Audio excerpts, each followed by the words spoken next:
Welcome back to Asheron for Fun.com, and today we're going to go over creating characters.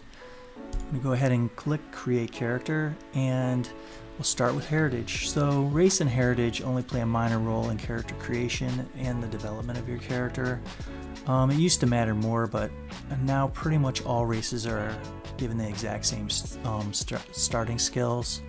Only like weapon mastery and maybe the augmentations are different. So there truly is no longer anything different other than maybe the way that they look, maybe the lore, but there's no content in Asheron's Call that limits any one race, except for Ulthoi, which is like a special race. Ulthoi are like an advanced racial option. They don't level, they don't get XP, they don't gain anything, but they are when you start the game, you can pretty much go ahead and start killing players. That's all they're good for. You create a horde of Ulthoi with your friends and go around and torment other players in the game. It's basically all they're for. So I've never played one. That's what they are. So Lugians are one of the first races. They came out in the original game.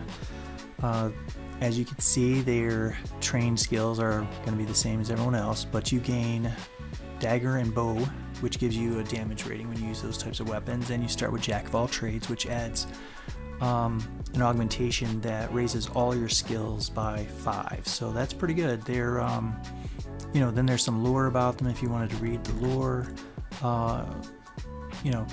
They're very decent players. We have and I don't really know how to pronounce this, but Garden players. They have staff and magic spells, and they also have Jack of all trades, and they're one of the very first starting classes as well, or races as well. Shows another one of the first ones that came out. They come with unarmed mastery bow. They start also with Jack of all trades, and their discipline, etc. Seem Asian. Then you have the Viamontian. So these guys came out in the expansion Throne of Destiny in around, I think, 2005. These guys have sword and crossbow. And then they also have Jack of all trades. The real difference between the other three and this one is they have blue skin. Then you have the Umbreon.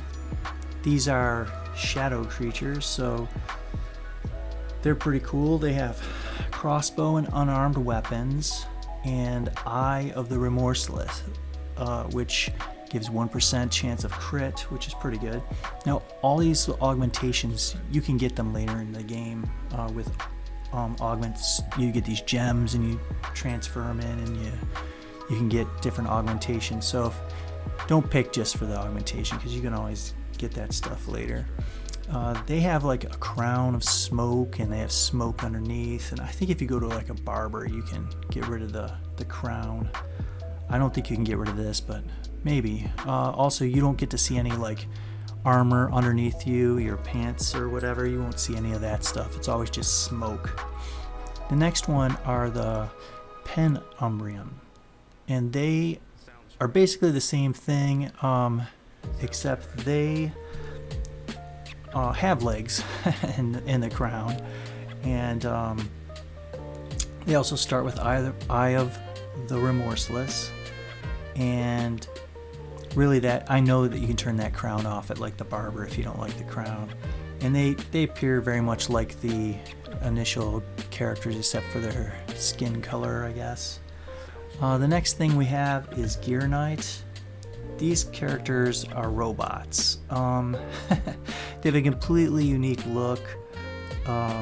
You can equip any armor you want. It doesn't matter. They always look the same. The look and colors you apply during the character creation is what they are. You can go to a barber and change them if you want to, but whatever you make really is what you get. They start with mace and crossbow, and they have Iron Skin of the Invincible augmentation that they start with, which gives you a little more damage resistance. The next one is Undead. So Undead start with thrown weapon and axes, and the critical protection, which helps to prevent you from getting critical hits on you. They kind of look like skeletons or zombies. They begin with like a flaming skull animation on their head, which can be turned off at the barber if you want. Not all helmets are going to display correctly on these characters. There you have it. Empyrean characters start with masteries, magical spells and swords. They also start with augmentation infused life magic, which means you don't have to have any foci to cast your life magic spells. You can just cast them as long as you have the spell components. These characters float as their default movement, and they have like bright glowing eyes. The floating property can be changed at a barbershop to make them run on the ground like any other human race, if I remember right. They tend to be a little bit taller than the other races, but other than that, they pretty much are the same as the rest of them. The next one's going to be the Turmeric characters. They start with thrown weapons and spears. They also have Hand of the Remorseless, which gives that extra crit. These guys look kind of weird to me. I've never played one just because of how they look. They're very unique. Their lower legs and feet. Armor doesn't show up on these guys, like the other characters. It doesn't get on their feet or lower legs at all, the armor. Robes do cover the whole thing like normal, and they have this tail that comes out that is always displayed no matter what you're wearing. Lugians, if you've ever played the game, you probably remember killing tons of these Lugians in the Citadel. Now you can play one. Lugians start with thrown weapons and axes. They also have an augmentation, Might of the Seven Mules, that increases your burden limit so you can carry more stuff. Again, you can always get that later on your characters, so don't make that your deciding factor. These guys are very tall and stocky. Armor, which is equipped on the feet, does not display at all on Lugians. Many helmets don't show up on these guys. The artwork for this stuff just was never updated and doesn't display on them, so it just doesn't show up. Now we're getting into the special characters. I guess you wouldn't call them special, I guess you just call them advanced player versus player characters. Othoi don't gain any experience. They start the game with resources so that you're a threat to any player. You basically fight with your claws and your pincers. Of course, that's what it says. And you're just like this insect-looking Othoi. Everyone knows what Othoi are. We smash them. They're, bludgeoning damage to these guys, and they shoot out, with their pincers. Then you got the spitters. These are the magical users of the Othoi. I guess you would call it magic. They fly around and they fight by projecting acid spit from natural glands in their body. I've never played these guys. They're really just, you're gonna run around and torment other players. So for today, I'm just gonna go ahead and pick Alluvian, and that's what I'll create, and we'll move on to professions. So, in Asheron's Call, there really isn't any, class. So they have these pre-made professions or classes. They're not really that good. I always just go with custom. I think that I want to try like a two-handed fighter this time. So I'm going to go jump over to skills. I'm going to go down here and I'm just going to look at two-handed, or two-handed combat. And it says I need strength plus coordination divided by 3. So I'm going to go back over here, custom. I'm going to give myself all the strength and all the coordination that I can, because when you look at it, it's strength plus coordination divided by 3. That'll get me my best starting for, ratings for that. I think that, if you're going to be a melee character like this, you also should look at having the melee defense, which is also quickness and coordination divided by 3. So I'm going to go back over here and I'm just going to go ahead and throw it all in quickness, because that way, if they're always missing me, I guess I don't need as much an endurance. If I'm not a spellcaster, I don't have to worry about them resisting me. I just have to be able to smash them with my sword skill and dodge them with my melee skills. So that's what I'm going to do right now. I'm going to go over here to skills. I'm going to go with two-hand combat, raise that up. I'm also just going to go ahead and specialize that. Now, later in the game, you can do quests to get specializing gems and stuff to move things up, if I remember right. You definitely can downgrade and move things up and down later in the game by completing quests. The other one I'm going to do is melee defense. I want to make sure that if I'm fighting something, they're not going to be able to hit me because my stamina is so low. So I'm going to go ahead and specialize that as well. Now I'm going to look at other things that might be useful for me. Now I know that on AsheronForFun.com they have these NPC buffers and these buffing stones called blessing stones or something like that, all over the place. So I'm not going to worry about magic right now.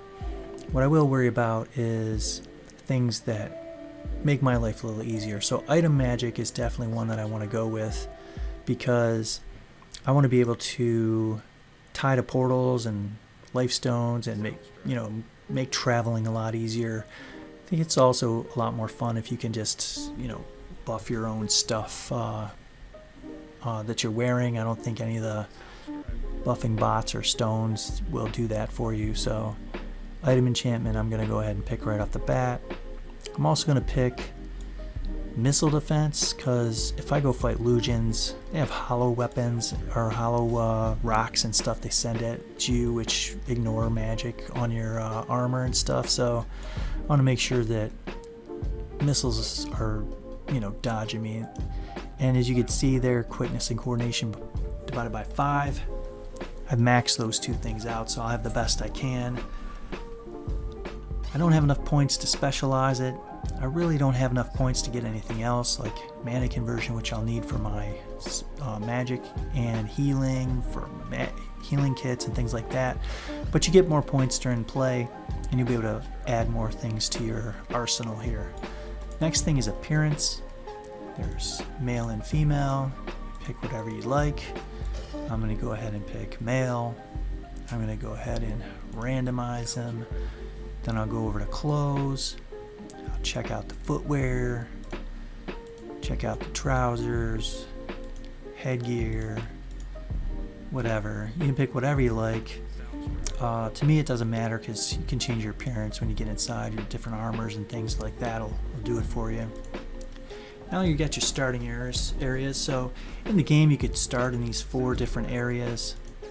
But on Asheron's for Fun, you just have everyone goes to the same starter town of Yanchi, where you'll be able to meet up with other people. Since the community is so small, you want to make sure that you don't have everybody split up and you never see anybody. So then you have your summary, where it kind of just tells you everything you picked, so you can see your attributes, your skills, and things like that. You can read through your Lugian lore and whatnot. It kind of tells you how you should name your character and things like that. I'm going to name my guy, let's see, I'm going to name him